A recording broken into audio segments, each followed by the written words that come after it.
Hello and welcome to We Built This White Lake. My name is Amy Van Loon, Executive Director of the White Lake Area Chamber of Commerce, and we are your hosts to We Built This White Lake. And today with us, we have Managing Director Beth Beeman, who is going to share with us a little bit about the Playhouse at White Lake. So welcome, Beth. Great to have you here. Thank you for having me. So go ahead, let's jump right in and hear a little bit about the Playhouse at White Lake. So the Playhouse at White Lake is located just about 3 blocks off of the main intersection, right by, you turn left at Pitkins, you can't miss it. It's down in the right in this wonderful historic neighborhood. And it's been there for almost 107 years. Wow. I know. Isn't that amazing? It seems like we just celebrated the 100th anniversary of the building and also the renovation, but go on. Yeah, absolutely. So the Playhouse at White Lake was built in 1916 and has been around for a really long time. And currently we provide year-round entertainment from White Youth Theater, which is part of the White Lake Youth Theater program, which is celebrating its 50th year in existence. We have concerts. We do rentals. We have our entire summer theater festival, which this year is 8 weekends of entertainment. So we're a busy, busy place. Yes. Right here in this little town of Whitehall. I love it. And such a history. With the Playhouse and its iconic location. So share with our listeners a little bit about that history, or a lot about the history, really, because there is a lot of history with not only the building itself, but also the entity. So, yeah. Sure. So the Playhouse, as I said, was built in 1916, and it was built out of a necessity. In 1915, prior to that, the Playhouse didn't exist, but the White Lake Dramatic Club used to do their shows at this place called the Coliseum, which was it's located right where the Century Building is downtown now. Okay, yeah. And it was part theater, part roller rink, if you can imagine. And it actually burned down, which so many buildings did in that day because they were wood, and it was an explosion and some probably, I'm guessing, a furnace or something, or a boiler. And it burned down. And then the White Lake Dramatic Club, which had been around since 1913, no longer had a place to perform. For a short time, they performed shows at the old high school, and actually in the old, which is our current bus garage. They actually did shows there. I know. The history is so amazing when you start looking into it and recognizing that those buildings and spaces are still in existence. So that they said, this just isn't working. So they decided that they were going to build a theater. And so Julius Neufer and Frank Adams were 2 individuals back in that time. Julius Neufer was a lumberman, had a mill right down on White Lake. They made cedar shingles, which was interesting. And then Frank Adams was a prolific playwright, wrote scripts for Hollywood, and was really involved in theater in Chicago. And so Frank Adams had a home out on Sylvan Beach, and so lived out there for a long time.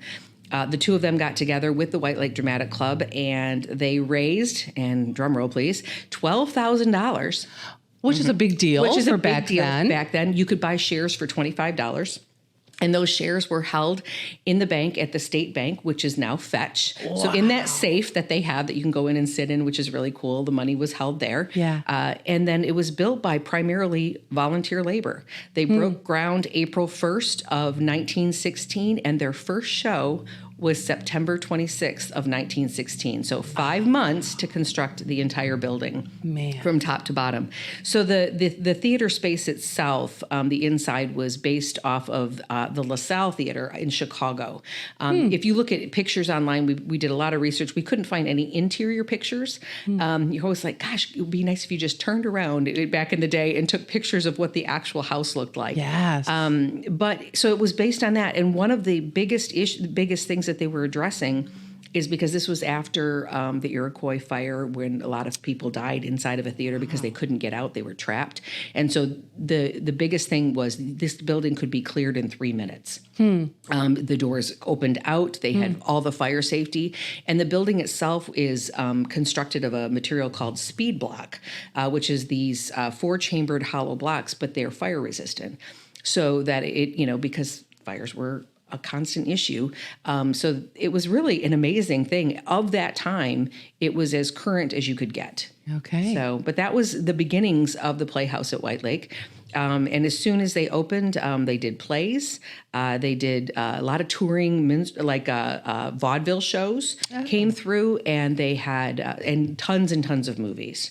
So, and then they had, through the years, it kind of switched ownership, but they pretty much maintained being opened the entire time, even through a pandemic in 1919. So the Playhouse has been through two. Wow. It's not too many. Too many. So that's, and so through the years, the Playhouse, was a place for not only professional touring companies to come through, but definitely for community theater. So here we are after years of Blue Lake Fine Arts Camp owning it from 1973 to 2006. Where they used the Playhouse for their summer programming, as well as they actually developed the White Lake Youth Theater in 1973. And so that's been going since then. And then when they built their own facilities, the city of Whitehall, in their wisdom, said this is too important to let go. Purchased it from Blue Lake Fine Arts Camp for $1. And so they took on ownership. It is operated as an enterprise fund, so we don't receive residential tax dollars to support the theater. So we are, we have to raise our funds through ticket sales, sponsorships, donations, grants, that sort of thing. But we're operating year round now, which is really, really nice. I love that. And so after the purchase of the Playhouse by the city of Whitehall, then let's fast forward to the renovation, which happened in the 18? Yeah, so we started 17, 18. So when I was, I've been there almost 10 years. Okay. So when I started in 2014, things were already underway to evaluate the structure and the needs of the building. So I came in within a couple of months. We had a nice meeting and started looking at a vision plan for 2016, and realized that the needs of the building were a lot. It was. When you look back and you go, oh, it was built in 5 months by primarily volunteer labor. Wow. So you're going to start to run into some things. So we had certainly had safety and accessibility issues. We didn't have handicap accessible bathrooms. There were just a lot of things that our technical theater systems needed to be upgraded. And we really wanted a space that could be a community gathering space. So in looking at all of what we wanted and needed, and thank God it happened when it did, we had a goal of raising $3.6 million. And so working with the Friends of the Playhouse, which was an incredible group, really put together a plan on how we were going to raise all of this money in this community. So a combination of really amazing, generous donors, grants from, private foundations, the Michigan Council for Arts and Culture, and then, just individual donations. We had over 400 individual or corporate or foundation grants that went in. Isn't that amazing? Such a robust goal and such a robust and ambitious vision on behalf of all those on your committee and you. Yeah, I think originally they thought, I think there were a couple people on the group who said, well, maybe 1.7, maybe we can get there. And I was like, nah, we're going to be fine. And then and I was like, I don't know if we're going to or not. But ultimately, we raised close to $4 million. And thankfully, it happened when it did, because so many, as with the pandemic and things that happened, construction prices and everything escalated. We were right on the cusp of steel prices going really high. Okay. Had some big challenges in the building, some structural issues with our roof and the support beams and the foundation. So honestly, it couldn't have happened at a better time. So we were open through the summer of 2017. We closed in the fall, had a big farewell, the last Huzzah concert, and then we were closed for 22 months for construction. Had hoped it would have been closer to 12, but with those issues that we found, they had to be addressed. And now it's as solid as it's ever going to be. Love that. You've already shared with us some of those hurdles, and maybe even from there between, among the past several years. Sure. What are some of the additional hurdles that you have encountered with the Playhouse? Oh boy. Like I said, with the construction, absolutely. Okay. And learning all of these things, that when the building is constructed so quickly. But hurdles are, I think honestly, when it comes to day-to-day operations and programming, is helping people understand that it is there for everyone, and that it's not just for theater people, and it's not just for music people. It is a place for everyone. And there are programs for that probably, we hope, appeal to, a wide variety of folks. And we, struggle to get folks to feel like, oh, this is a space for me. I think that's probably one of my big things, especially as performers, when you're looking at artists. When we're auditioning for the Summer Theater Festival, which are actually coming up this weekend, letting folks know that, excuse me, that you're all are welcome here, right? So, and because we are such a small town, and getting the word out of what we're doing is a big challenge too. Sure. Yeah. Along with those hurdles come accomplishments and achievements. Sure. Share with us some of those accomplishments. What would you really kind of, say you're hanging your hat on?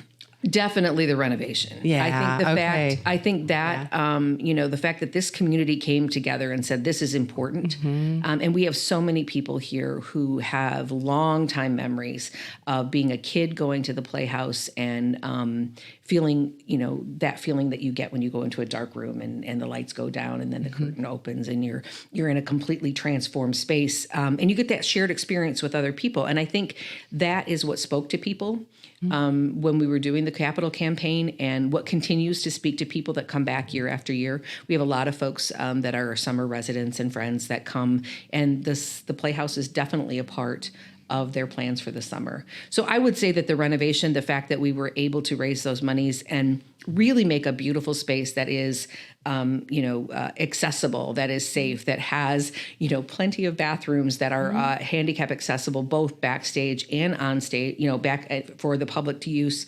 That, if you are someone in a wheelchair or has mobility issues, you can walk, you can get onto stage, which that never happened before. So those things, making that building as accessible and safe, I think for me personally, are things I'm most proud of. But the fact that we saved it, I think that there was a lot of talk of wrecking balls, that's through the years of, well, what are you going to do? It's a lot of money to run and upkeep. We went from 10,000 square feet with the original building to 17,000 square feet. So it's a really big, beautiful building, but it's a lot to maintain. So, I think honestly that would have to be what I'm most proud of. I can see that, and I would agree. And the Playhouse has become such a big part of our community. How would you say that it has impacted the community the most? Honestly, looking back, and because I didn't grow up in Whitehall, but my husband did, definitely part of the White Lake Youth Theater program and how that started in 1973, again, 50 years old. And for so many students, that's where they did their first experiences of being on stage. Their first time being in an audience was at the Playhouse. This was prior to any of the schools having their own auditorium. And so I think for young people growing up in this community, they all have memories of being there as a performer or in the audience. And I think it creates this sense of art and culture being important. And I think that happened from a very young age for a lot of kids. Our good friend Tommy Foster, who everybody knows is an amazing musician, got his start, by being at the Playhouse and doing a show. He was one of the fillers for this talent show. And Chris talks about that still, that there was this moment where he thought he recognized that this was a thing for Tom. And I think that's true. And if you look in this particular community in White Lake and how small we are, but how rich we are in the arts, I think that the Playhouse has a lot to do with that. And just by exposing people to bands and groups and artists and plays and thoughts that they otherwise wouldn't get if we didn't have the Playhouse. I believe, too, that the Playhouse has moved the needle a little bit on the performing arts and offering those different opportunities for artists. And so I love that. And it's such a feather in our cap, the Playhouse. We love promoting all things that are going on at the Playhouse. Thank you. And so really proud of the work that's being done there. And I love, that all are welcome, that you have diversified your market and also offering a venue space. And so my there gosh. are, events taking place outside of even the auditorium itself. That has been a really interesting thing. It was something we had hoped for, and in planning for the renovation and expansion, we wanted to have an event space. And so we have this beautiful 1,500 square foot lobby that is all glass, and if you drive by, you can't miss it. Sure. We're very fortunate. We have 2 yoga instructors that do yoga in the lobby 3 days a week, and it's almost magical. This sun is coming through, and they're just laying there and enjoying it and going through through their yoga practice. But we've used it for that. I just had a baby shower 2 weeks ago. We have done several celebration of life events at the Playhouse, and I think, of course, the Rotary Club.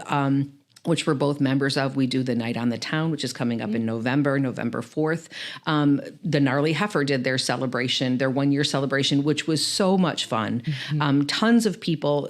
So it's a very flexible space. And it is nice to see so many people. And I think that's one of the nice things that I love about those Playhouse produced events, or when somebody comes in and rents the space, is that folks that may not come in through the doors for a play, they're going to be there for, the Gnarly Heifer event or for something else. And they come in and say, oh, this isn't what I thought, or this is much more comfortable, or, this is a place for me. And then they come back again and again. And we see that over and over. So really, it's a space for everyone. That's what I love. I do and too. It's amazing when I see people and I hear them, oh, this is my first time visiting. So I love giving people the grand tour. And I'm probably obnoxious about it, but I'm like, oh, it's so fun. So you're allowed to be obnoxious about that, especially. Such great stuff. This is so, like I said, so very proud of the Playhouse and the performances and what you bring to the community. Any parting message for our listeners? Oh my gosh, please just come see us. We have, events. Actually, last weekend, they just did the Michigan Youth Ballet had a performance of Midsummer Night's Dream, and it was wonderful. And if you are not don't follow us on Facebook, please go there and follow us and take a look at these amazing photos by Jennifer Green. And I will tell you, that is the coolest thing about the Playhouse is the collaborations that happen. Bringing people like the Michigan Youth Ballet, Jennifer Green, who's this incredible photographer, and bringing artists together to create something beautiful and to share that with the community. I think that is actually the coolest thing that we do. Nice. I love it. Right. I do too. Well, thank you again for joining us. Thank you. And for sharing with our community things that are going on at the Playhouse of White Lake. For further information, they can check out your website or social media. Yes, the Playhouse at whitelake.org. And we are definitely on Facebook and Instagram. So you can follow us there. And there's always great content. Cindy Beth Davis-Dykema is our education director and our marketing person, and she does an incredible job. So anytime you want to know exactly what's happening, check us out. And thank you again to our listeners and our viewers today. And we are going to be continuing on with our We Built This, with interviewing additional business owners and organizations in our community to hear their stories. So until next time, be well, and we'll see you then.